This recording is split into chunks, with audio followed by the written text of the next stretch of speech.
Good afternoon, Carl. Greetings, Michael. Good to see that you put on your best outfit for today. I'm glad to see that. I've come in my Wednesday blue, which looks very similar to my Monday blue, my Tuesday blue, my Thursday blue, and my Friday blue. But yeah. I've brought the blue. I really like just there really are just a pile of these in the closet. Like, it makes life so much easier to just grab a blue off the shelf and get started with the day. For sure.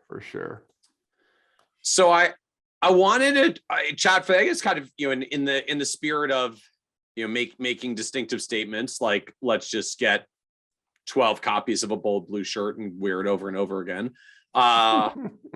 We had done an episode a couple of months ago, actually, about like building PR, building relationships with media.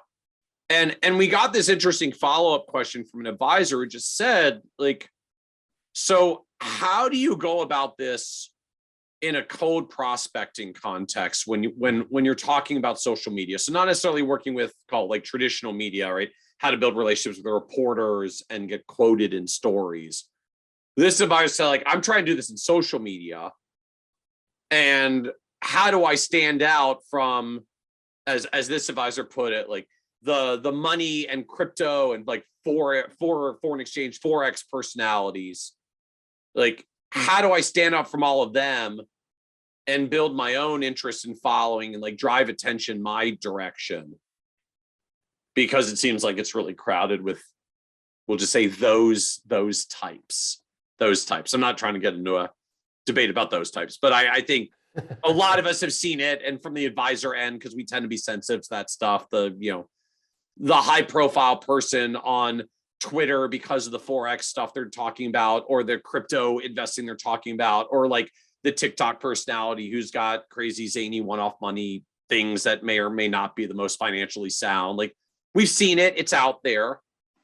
We want to figure out how to make our mark, but not with such questionable advice. So, like, how do we make our mark? Just like, social media is a big place. You're trying to prospect cold and get known. How do you start driving an interest and attention and following? How do you think about that problem?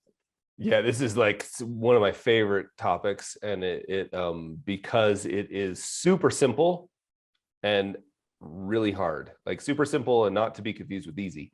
Okay. I believe you can either be increasingly outrageous, right? Make outrageous, loud, noisy, bold, stupid, obnoxious, go after people claims. Okay. You can pick any of those, right? Like, you can be outrageous without going after people. You can go after people, you can pick fights, like, you can stand out that way, or you can be relevant.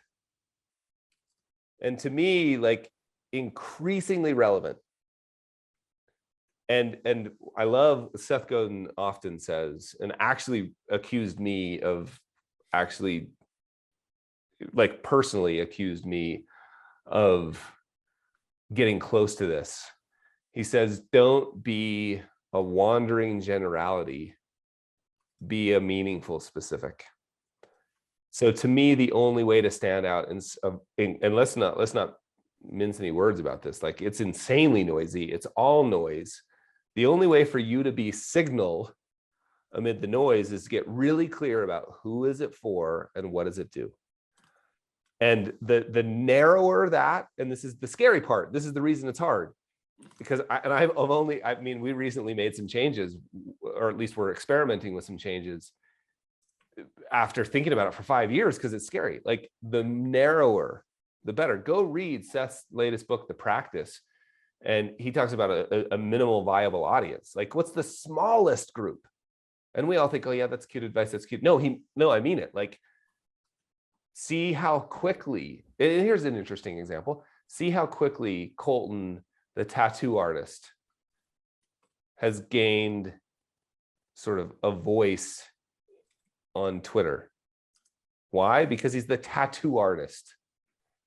Look at Adam Shmela's work and how everybody seems to talk about Adam Shmela. Why? Adam's great. He's good looking. He knows how to fly a plane, whatever. That's not the reason we talk about him. The reason we talk about him is because you know in 3 seconds when you land on his website, Yep. whether it's for you or not. And it's only for optometrists. Right? So I think that to me is the answer. Like get really clear, really specific about the smallest possible group and do that for a long enough time and you will get noticed. So it just brings so many questions to mind. So first, like, I don't know, I'm feeling a little bit of the affront, but feel like I've got to say it. Like, either be increasingly outrageous or increasingly relevant essentially says to me, is like the advisor is listening, I'm not outrageous. Okay, we'll own that. And I'm not relevant, which hurts a little. So like, are we really that irrelevant? If you're speaking to everyone, you are irrelevant because everyone doesn't exist. So if you're taught, nobody wakes up with a comprehensive financial planning problem. Nobody wakes up with a, I need to secure my retirement problem, right? Like everyone wakes up with those problems. So we're still using marketing techniques based on the idea that there's 3 channels on the TV. Like, you know, in the old days, you used to be able to communicate with everyone. If they existed, it's no, like how many channels are there? Like, so if you're speaking to everyone, you are irrelevant. But if you're speaking to me, if you're Colton and the tattoo artist, or you're Anna and you're talking to first generation immigrant entrepreneurs, you're speaking my language. I know it the moment I read it. I know it by the graphics you use.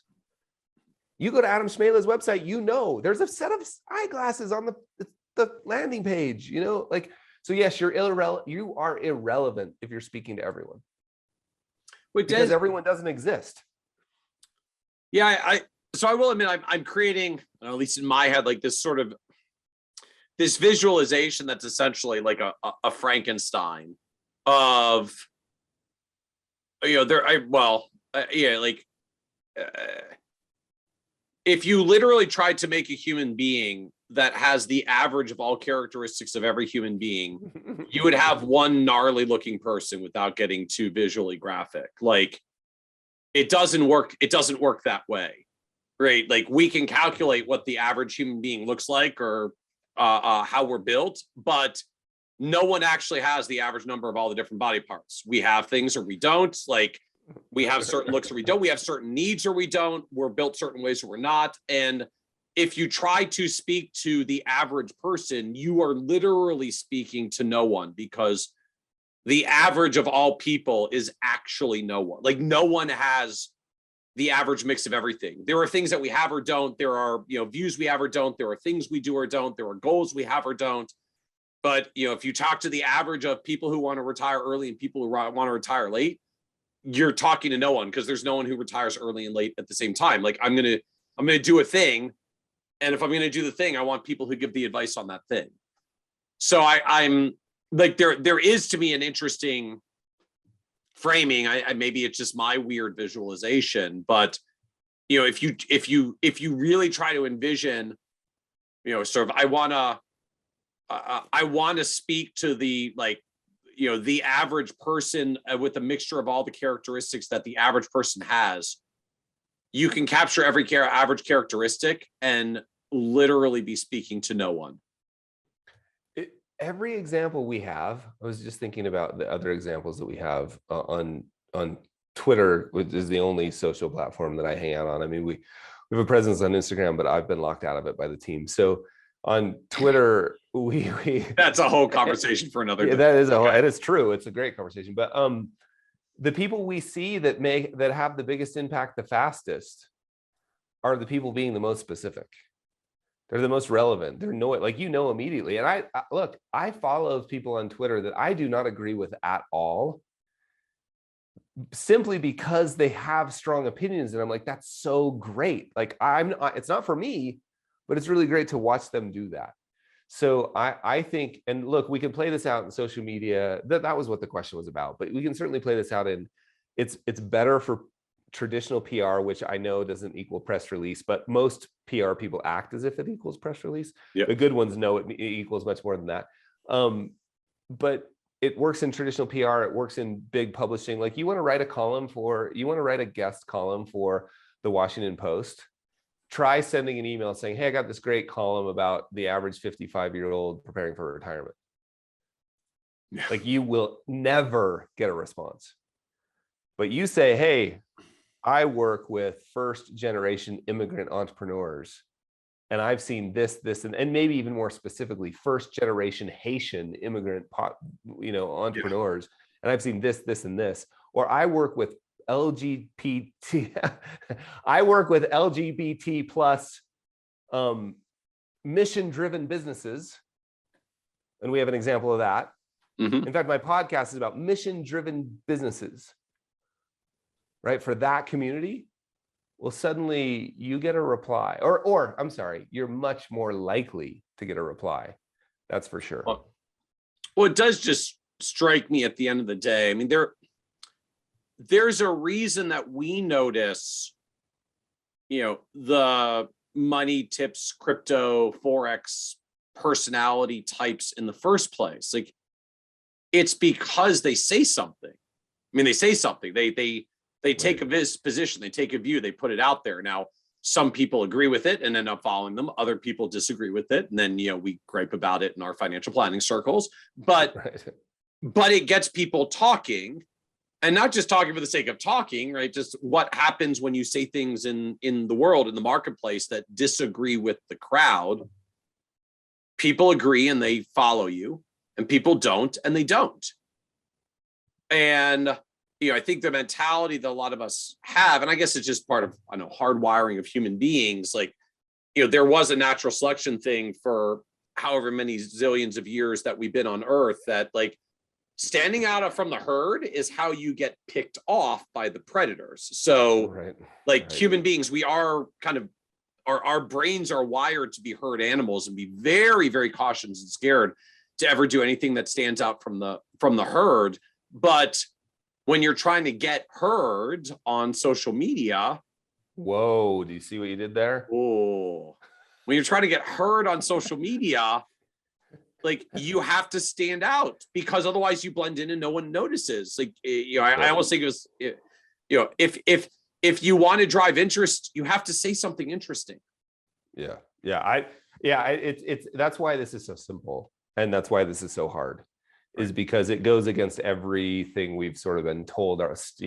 Stay in line, keep your head down, don't stand out, don't cause trouble. We're actually, I think the only way, and I mean this in a good sense, right? The way to stand out on social media is to cause trouble, right? And by cause trouble, I simply mean make a noise that's relevant for the people who produce a signal that's relevant. So I couldn't agree more. That's why it's hard. And that's why it's so simple. Want to be more trusted? Try being trustworthy. You and I both receive these requests all the time, like, please, especially in the early days, please retweet. People would ask all the time. And I always felt like, I never said it because I'm nice, but I always felt like saying, you'll say it on a podcast now for all of our listeners. Say something interesting and I will. Yeah. And you don't even have to ask. And how is something interesting? Well, it's actually because it's relevant. Like, you can be funny. Like, we've got examples of financial advisors who are funny, and they've got 100,000 followers on Twitter, right? Doug is funny. Doug is really funny. Shout out to Doug Boneparth. Doug is really funny. Like, Doug is really funny. Like, that is, well, Doug doesn't have to ask anybody to retweet him. Yep. And so all the way down, not down, all the way over to the tattoo artist, the tattoo advisor. If I'm a tattoo artist who owns a tattoo parlor or studio, I hit retweet. You didn't have to ask me. Yep. This is my guy. He does my thing. Yeah. Right. And just for people who are listening, like, Carl's not kidding. Colton Etherton, like, it is literally the tattoo advisor, like, at the tattoo advisor on Twitter. Like, that is his, that is his handle. And I think his business is Tattoo Wealth. So like, good. It's for tattoo artists. That scares the crap out of me to think about being that. Seth calls it putting yourself on the hook. Like Colton has really put himself on the hook. So how do we get comfortable with that? How did you get comfortable with that? Because even as you're describing this, like, I kind of feel like there's sort of two versions of like interest and attention that you've talked about. One is, we'll kind of call it like the Doug version, right? Like drawing interest by being entertaining. And just like we, human beings, like we love to be entertained. We love to see that stuff. It's a great way to build connection people. And then you can, tell them about all the other great things that you do once you've got that connection.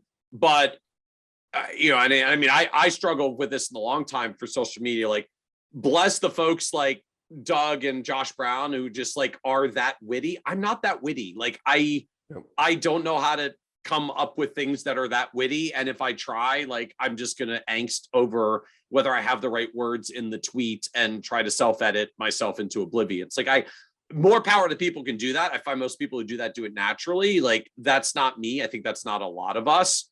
So I've got to go some other route, which I think is more oriented around this kind of say interesting things and be relevant, at least to someone. But, then all the like, but now I'm standing out with the herd, and, that's how you get picked off by predators. So like, how do you get, how do you get comfortable saying things on the internet and people might not like, Carl? Yeah, I love that. Look, and I promise you, like, Doug has made me like probably, I don't know, 10 times I've thought I need to be funnier. And then I like kind of practice and I'm like, I'm not funny. So but Doug is like, so shout for Doug. It's so good. Yeah, like Doug is. So that's, but I think we're talking about, okay, great. If you are funny. So here's the way to do it. This sounds goofy and it sounds a little California woo-woo, but it's like, actually just you can be the best of yourself, right? Like, you already are that. And so you have to somehow give yourself permission. And I think then particularly, who is it for though, right? I want to be relevant for the easiest way to do this. The shortcut to doing this is an occupational niche, right? And again, I hate to hammer on this because it seems like it comes up every single time, because I literally don't know how to talk about most of this stuff without that. I think it's great that you brought it up and I didn't have to bring it up. So I appreciate that. Yeah, it's an occupational niche, or niche, as the educated would say. Don't start. The sophisticated would say. And the reason that's a shortcut is all it takes is 10 interviews. Go interview 10 people. Go interview 10 architects that own their own firms. You will have things to say after the first 3 interviews that will be interesting and relevant to that audience. So that's how you do it. And now, how do you deal with it? Because I think we should spend some time on this. It's really quite scary, even after you do. So like Colton's example, Anna's example, Brian's example, the architect example. The reason it feels scary is because it feels like you're saying no to 99.7% of the population. And in fact, you are. But you don't have an option to say yes to them. That's not an option. Because speaking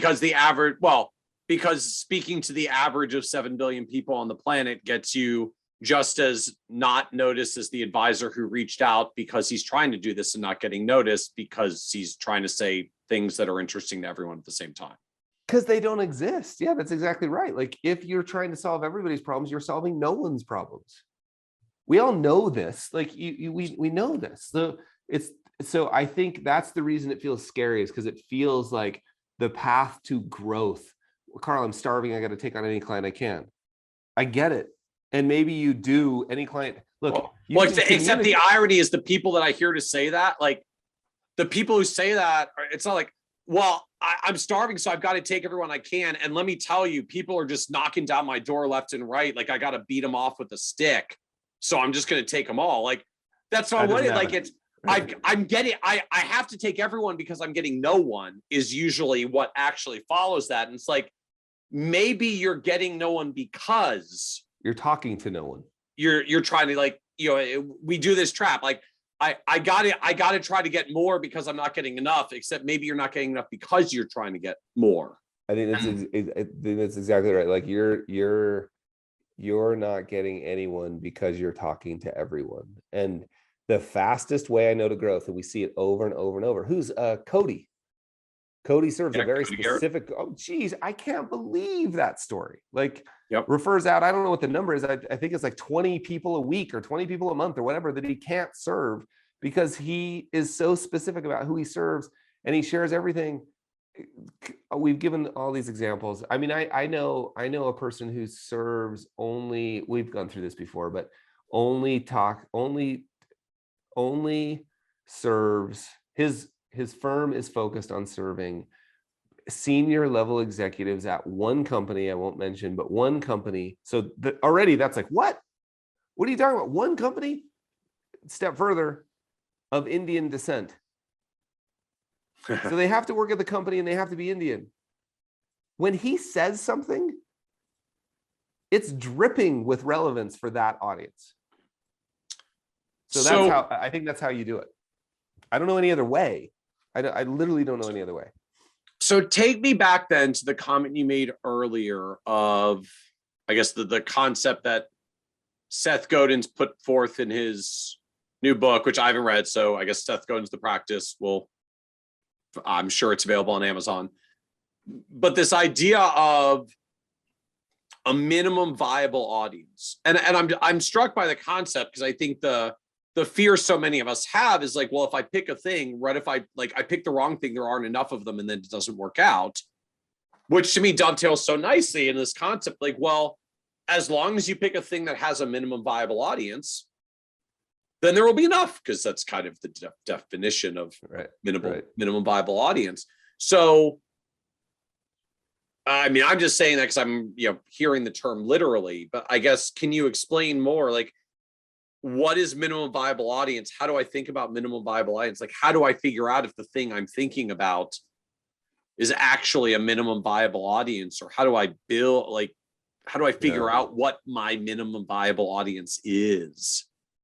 Yeah. It's funny because I asked Seth that exact question when we had him on the membership. He was a guest on the membership call, and he gave example. I mean, I think the example he gave was he knew. I think he gave a financial, as I recall, it was over a year ago, but as I recall, he knew a financial planner who only worked with really successful artists. Now, they lived in New York, so like this would be hard to do in even in Utah, certainly in Utah, but like Boise, Idaho, bad idea. Wisconsin, like he lived in New York. The guy had gone to art school or something, like it was tangential to his own, like he had a natural network. All of this stuff comes out of how I describe building your own niche. But he was like, how many does he need? And you've talked about this all the time. Like, well, in this case, he needed 25, because these are real successful, huge artists. So he gave that example. What I really love to think about, and I get this question all the time, like, hey, I heard you talk about building a niche and I'm going to serve doctors. And to me, there's like good, better, best. And like my reply to that email is always like, okay, good. Way better would be, I'm going to serve lunchbox doctors. Those are the people who have no plant and equipment. So anesthesia, radiology, and ER. Show up for your shift, no plant and equipment. You don't have partners in the building. And like, that's interesting.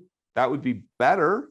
Best would be, right? I work only with anesthesiologists 10 years out of school who love to rock climb. So I think the narrower we can get, the scarier it gets and the better it gets.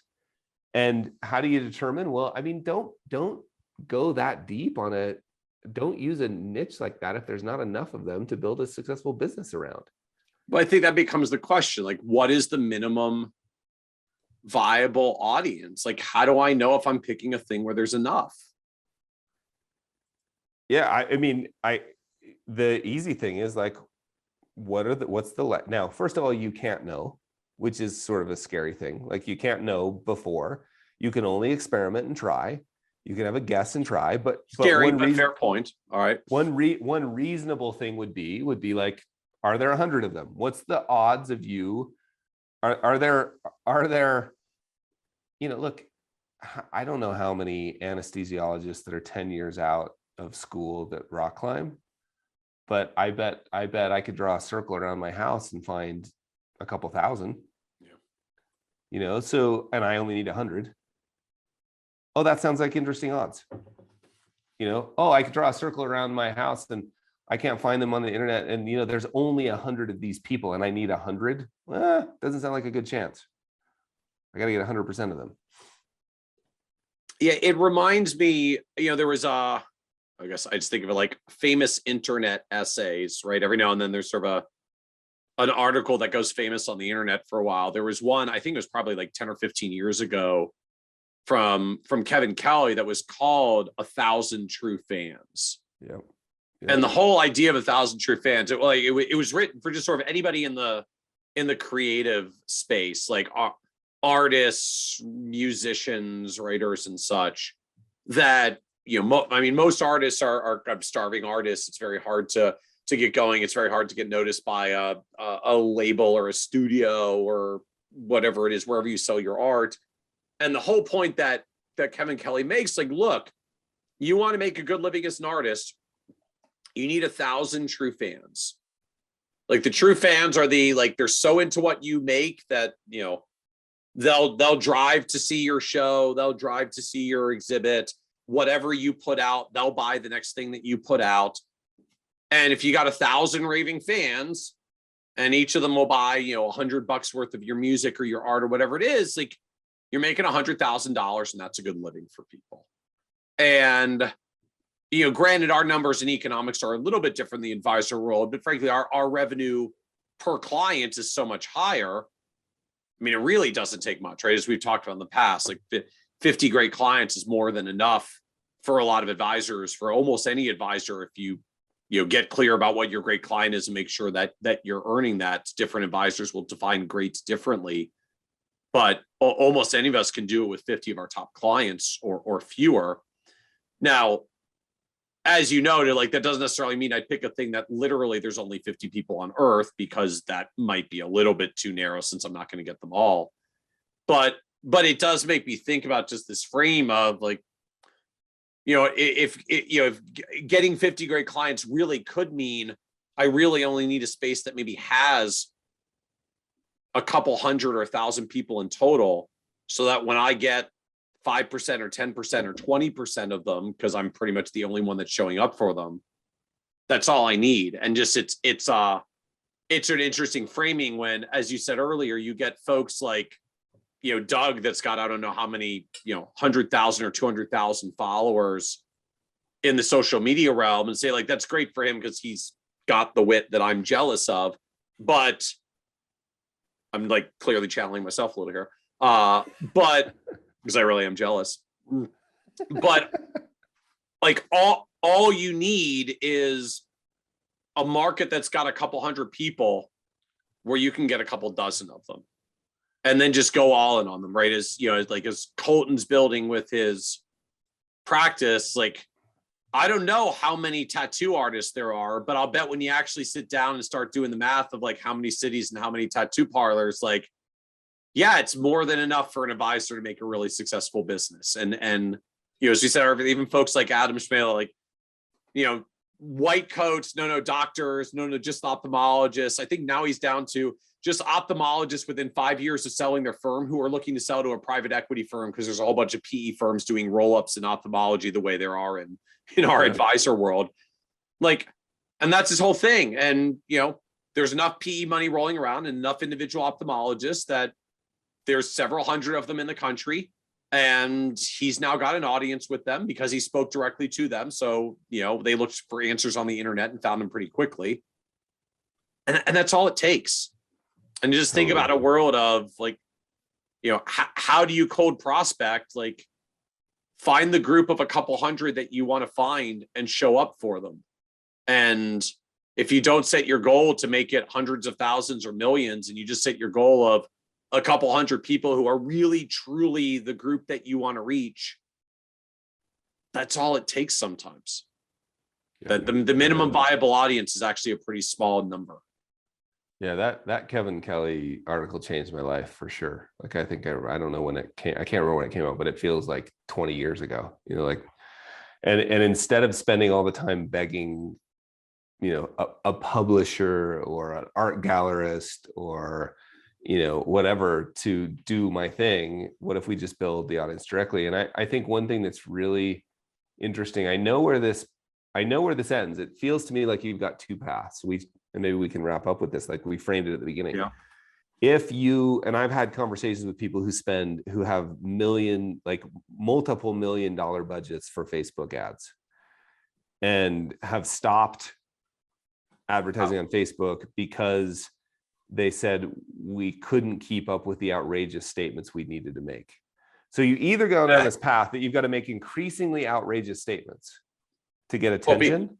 Because you're trying to get bigger and bigger and bigger because you're trying to get a bajillion people, right? Because I find like the outrageous path tends to be a high, it's a volume path. Just to get people to, yeah, if I want to speak to everyone, I got to make outrageous claims to get volume. Like I got to make, because I got to stand out because everybody else is making outrageous claims. Or so you go down the outrageous claim path, or you go down the path of deep relevance. Yep. Because on Facebook still, I mean, I haven't been on there forever, but I know because I've been talking to people, Facebook, Twitter, LinkedIn, any of these channels, if you're relevant to the smallest number of people that you can think of, yep, you don't have to say outrageous things because you're saying relevant things. Yeah. So I love that. And I reflect even for the journey of building, I like building our platform, building for what we did with Kitces on the site and in social media. Like there wasn't a grand tactic. It's just like, I just want to talk to my fellow financial planners. I don't feel like anybody else is really talking to us. So I'm going to start those conversations and talk about things that are only relevant to advisors. And that's where I live. And, you know, there wasn't any like grand social media advertising thing. Like people that were looking for that found their way to what we do. Yeah, I totally. And I completely relate to the fear of that journey. You know, like, in fact, when I saw Colton's work, I was like, oh man, that's too much. And then I could recognize that as my own fear of I was scared. You were scared on his behalf. But I was also like, so I don't have any right to be proud. I mean this in a really good word. Like I was so proud and excited. Yeah. And of like the bravery of, as Seth says, Colton put himself on the hook there. If he fails, yep, it's going to be because he put himself on the hook. And guess what? Colton will dust himself off and get after it. And I don't think he's going to. In fact, I put but he's put himself on the hook. I admire that so deeply that it was really, really cool to see, because what most of us do is we put a lighthouse and a compass and a 50-year-old couple walking on the beach on our thing, because we don't actually want to be creative. We don't want to put ourselves on the hook. And I think that's the only way to stand out. So that's why it's hard and simple. So get comfortable that the minimum viable audience isn't actually that big. You don't, shout out to Doug and Josh Brown, such, like, you don't need an audience that big to be successful. You just gotta speak to your people, right? Like I'm looking up now, Colton has 508 followers on Twitter, maybe a little bit more after they hear this. But can I say one last thing? What's interesting is putting yourself on the hook and being very specific for a minimal viable audience doesn't actually preclude you from ending up with a huge audience, which is really weird. People end up following you anyway. Yep. And but that's not your goal. You don't even care. That's the cool thing about it, is that's not the goal. Right. So yeah, I mean, Seth Godin's a good example. I mean, Seth speaks to marketers. What? Yep. I bet half the people who follow him didn't even know that. Right. But that's his minimum viable audience at first, was the people who did impactful marketing in an honest way. So anyway, I just don't, I think the other way is snake oil. It's this never end, like it doesn't exist. It's the thing we keep thinking exists. But so to me, like, this is the only shortcut. The only shortcut is knowing that there actually isn't a shortcut. Yeah. And you got to put yourself on the hook, say something that matters, and be relevant. Awesome. Well, thank you, Carl. Cheers, Michael. Super fun. Absolutely. Thank you.